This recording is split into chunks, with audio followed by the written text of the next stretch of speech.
कहीं मिसवाक और टोपी, कहीं कुरान निकलेगा। कहीं मिसवाक और टोपी, कहीं कुरान निकलेगा। मुसलमानों के घर से बस यही सामान निकलेगा।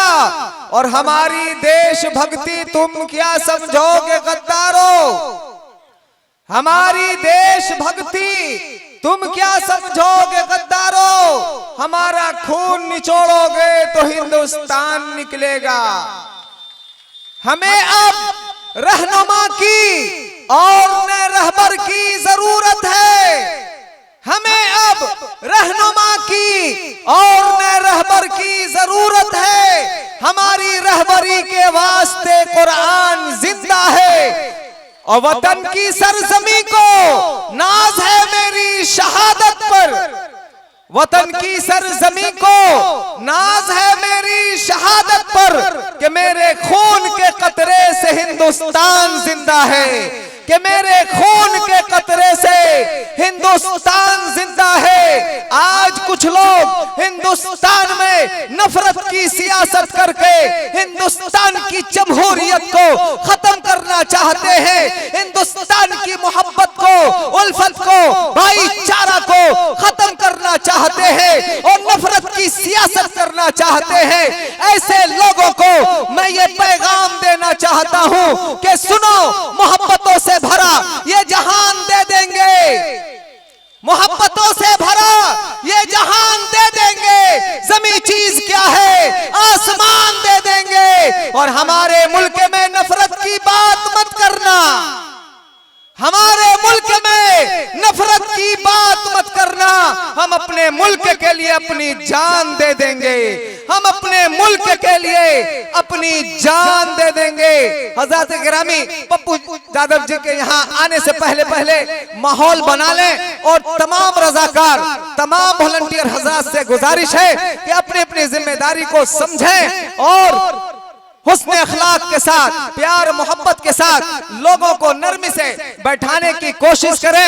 हजरत गिरामी, ये वक्त बहुत ही नाजुक वक्त है और हिंदुस्तान जिस हालात से गुजर रहा है, सारा मुल्क जिस हालात से गुजर रहा है, इंतहाई नाजुक हालात है। इसमें तमाम लोगों को होशियार रहना है और अक्लमंदी के साथ, दानिशमंदी के साथ, होशियारी के साथ हमें कदम ठोक ठोक कर गुजरना है, कदम ठोक ठोक कर रखना है। इसलिए कि पूरा हिंदुस्तान आग में जल रहा है। लेकिन मेरे भाइयों, बुजुर्गों, दोस्तों, हम लोगों को ये अहद करना है और हम लोगों को मुत्तहिद होना है और हम लोगों को मुत्तफिक होना है और हम लोगों को एक बनना है और हम लोगों को नेक बनना है और मुत्तहिद होकर, मुत्तफिक होकर, एक बनकर, नेक बनकर ये पैगाम देना है और इस पैगाम पे खरे उतरना है कि जालिम तेरी हर बात को चलने नहीं देंगे।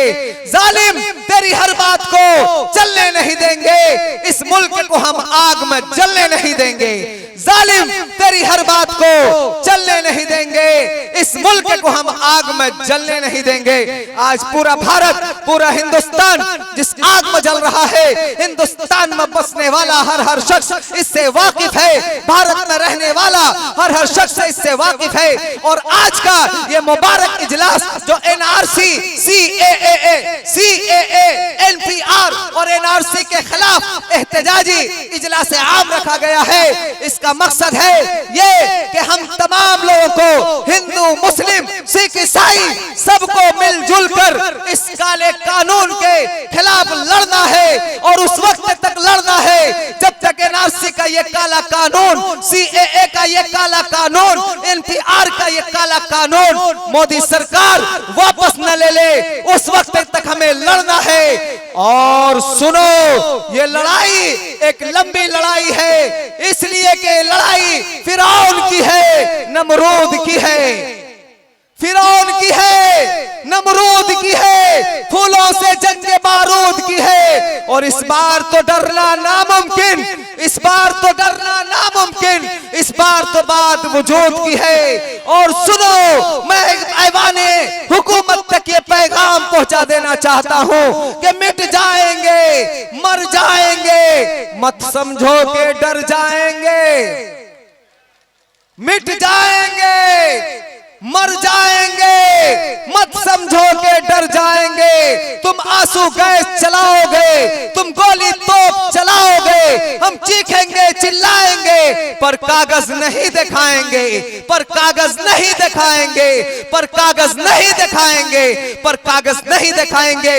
पूरे हिंदुस्तान की ये सदा है, पूरे हिंदुस्तान की आवाज है, पूरे भारत की ये निदा है कि कागज नहीं दिखाएंगे। और अगर हमारे नागरिकता पर तुम्हें शक है और तुम सबूत मांगते हो कि हम हिंदुस्तानी है या नहीं, तो पहले तुम अपना सबूत पेश करो कि तुम हिंदुस्तानी हो या नहीं, उसके बाद हम हिंदुस्तानियों का सबूत मांगना। हजरात गिरामी, अब बहुत ही जल्द पप्पू यादव जी तशरीफ लाने वाले हैं। थोड़ा सा माहौल बना दिया, आप तमाम हजरात इसी तरह से दिलजमी के साथ बैठे रहे।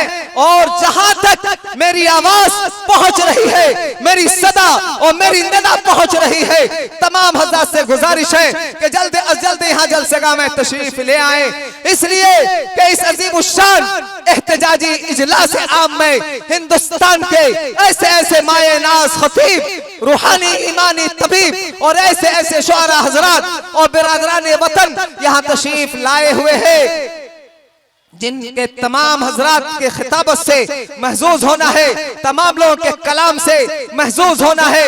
इसलिए आप हजरात जहां तक मेरी आवाज पहुंच रही है, जल्द अज जल्द यहाँ तशरीफ ले आए।